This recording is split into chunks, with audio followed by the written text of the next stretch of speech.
Okay, so welcome again guys. So natapos na natin ang part 1. Let's proceed now to part 2.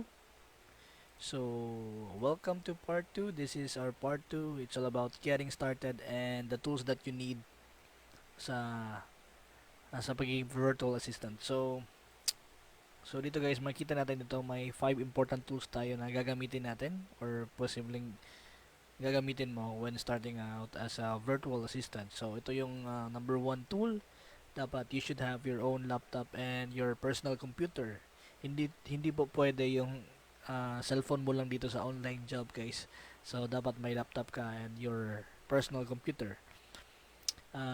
Next is dapat may internet connection ka. Hindi rin pwede dito yung 4G ka lang or LTE kasi nga you're working sa and it needs a lot of para bang internet connection talaga, especially if your work is a customer service or if you're an online teacher, so you really need an internet connection sa bahay nyo. Okay, so number 3 is ano bang mga bank na gagamitin natin sa online jobs. So dito ko yun i-discuss, guys. Number 4 is yung PayPal account. So ano ba yung PayPal account? Paano ba mag-register ng PayPal account? I-discuss natin yan, guys. And tool number 5 is money. Pero optional to nakalagay dito, guys, kasi nga pag may pera na kayo, then it's really easy for you to start this business. Pero kung wala ka pang pera, then I'll let you know kung magkano bang budget mo dapat when starting as a virtual assistant. Okay, so let's proceed. So tool number 1. Ito yun, guys, laptop versus personal computer. So ano bang dapat na gagamitin mo, right? So dito natin i-discuss laptop versus personal computer. So ito yung laptop, ito yung personal computer. So i-share ko sa guys, ang advantage ng having a laptop is you can work anywhere, makatrabaho ka kahit saan, tapos lightweight lang siya, magaan, tapos may built-in camera na siya.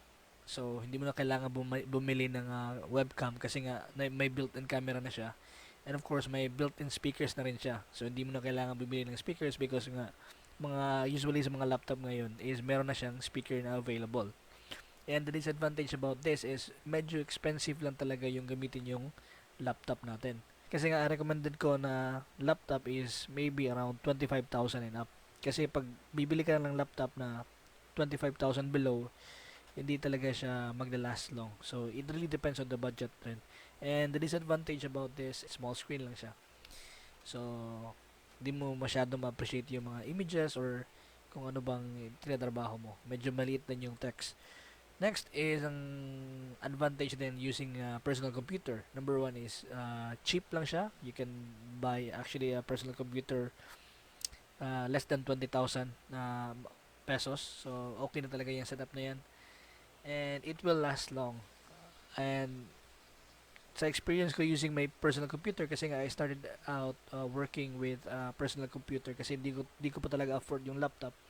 So I started using sa personal computer. Sa akin when I started out 6 years ago, binili ko yun up until now is ginagamit ko pa rin siya. So yun ang the amazing thing about working or using a personal computer. And sa 25,000 na budget mo, you can select higher specs na, which is may 4 GB RAM or even 8 GB RAM. Depende rin sa mga computer stores, or kung may mga friends kayo na who knows about this, then kailangan mo sila dapat magpa-advise ka na lang sa kanila. Okay, ang isa din sa advantage in using a personal computer is meron siyang wider screen. Right now I'm using 23 inches na screen, and when I started out I had maybe around 18 inches na Acer. So malaki talaga difference unlike sa laptop na siguro mga 13 inches lang. So okay yung mga gumamit ng wider screen kasi makikita mo yung mga text. It's easier for you to read, parang ganun. And the disadvantage about this is, of course, you can't work anywhere using your personal computer. Let's say, for example, you want to work sa coffee shop or you want to work sa gatherings outside. Hindi mo magamit yan kasi kailangan naman dalhin mo yung personal computer mo kung saan ka pupunta, 'di ba? So mahirap and ano din siya, mabigat. Yun, mabigat siya, heavyweight, and ang personal computer usually is wala siyang built-in na camera. So you need to purchase a separate webcam para magka-camera ka, and then wala siyang built-in speakers. Yan ang mga disadvantage natin. Kailangan, kung gusto mo ng speakers, is kailangan mo pang bumili ng mga speaker.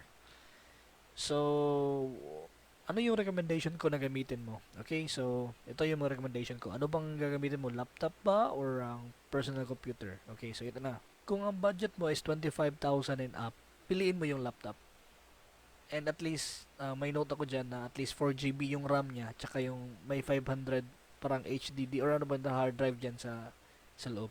Kasi nga, kasi for me, yung laptop kasi, if you're going to purchase a laptop na under 25,000 or under 20,000, medyo, ano yun, medyo mababa yung specs nila. So, I tried it kasi when my wife bought this laptop na parang around 21,000. Hindi nga, siguro hindi mo umabot ng 3 years. Kasi nga, medyo, ano na siya eh, medyo weak yung system niya talaga. So, if your budget is way above 25,000, then I would really suggest na to buy a laptop. But if your budget is below that amount, then I would really recommend using personal computer. So ito na yung personal computer, guys. So choose a personal computer if your budget is 20,000 and lower. So kung may ang budget mo is 20,000 and lower, then choose a personal computer. Hindi rin mo rin pagsisihan yung personal computer, guys, kasi nga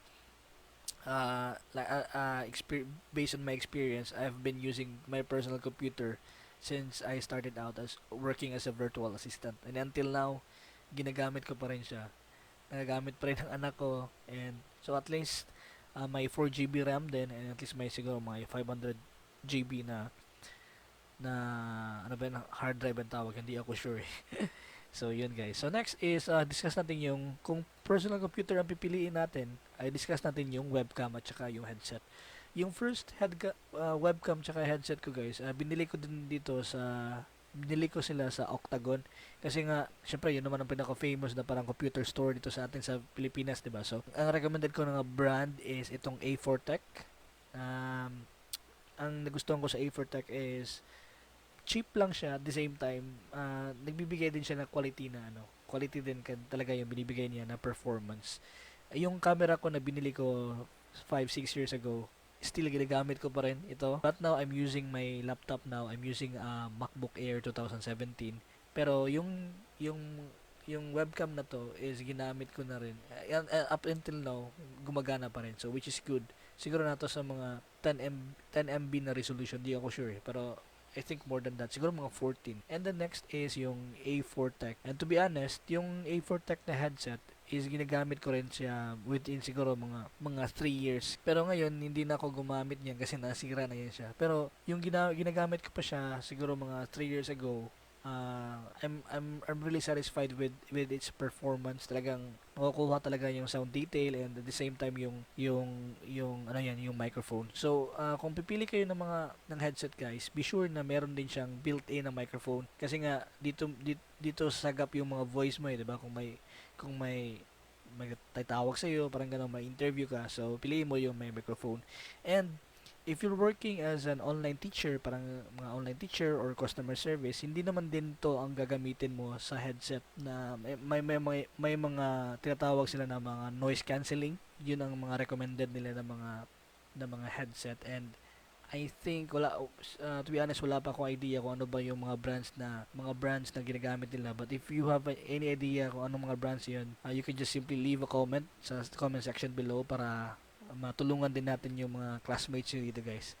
Alright, so yung mga prices nila is way below 1,000 pesos lang din. So it's very cheap, affordable, and that's all you need to know about having a webcam or a headset. Next is yung tool number 2, which is yung internet connection. Like I said kanina, guys, okay naman din yung may 4G ka.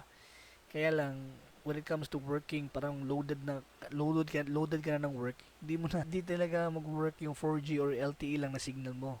So you need to have your own internet connection. So ano ba yung mga recommended ko na mga brands dito sa Pilipinas? So ito guys, ito yung siguro nakikita ko sa mga reviews sa mga online na mga survey, yung PLDT, Globe, tsaka yung Sky. Pero I'm personally using now PLDT. Though, yeah, siguro sa mga 5 years, siguro mga 6 years ko ginagamit yung PLDT, may mga times na nagda-down siya. Pero siguro nasa mga 10% naman lang din yan sa total usage ko.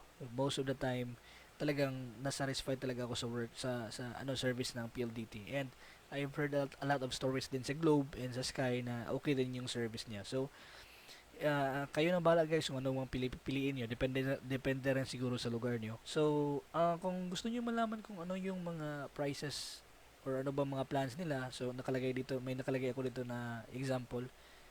Today is 2020. So ito yung mga current plans nila. So 100 Mbps, mag-monthly ka diyan ng 3,000 nakalagay diyan guys. So ang ginamit ko actually ngayon is still 5 Mbps at 1,600 kasi nga walang fiber dito sa area namin wala pang fiber. So gusto ko talaga magka-fiber na PLDT pero since wala pa ring tower na available sa area namin, so nami-maintain mula ako doon sa 5 Mbps namin na worth 1,600. Pero I'm really hoping na magkaroon na kami ng fiber. So, yun guys, sa 1,300 may 10 Mbps ka na, that's a good that's a good internet speed na yan. Walang problema na yan. Okay, okay na yan. So, next is yung Globe. Ito naman yung mga presyo ng Globe natin. So, basic lang din. May mga 1.6, mga 1.8. Depende sa inyo guys kung ano bang pipiliin nyo. And ito yung Sky. Personally, hindi ko pa na-experience yung Sky. Na-experience ko ng Globe. Okay yung Globe. Pero yung Sky, hindi ko pa na-experience. Pero, I think, sa Manila or sa Cebu, parang okay yung Sky nila. Hindi lang talaga ako sure. Pero, kung hindi ka sure, siguro, pumili ka lang. It's either PLDT or Globe. Alright, so next.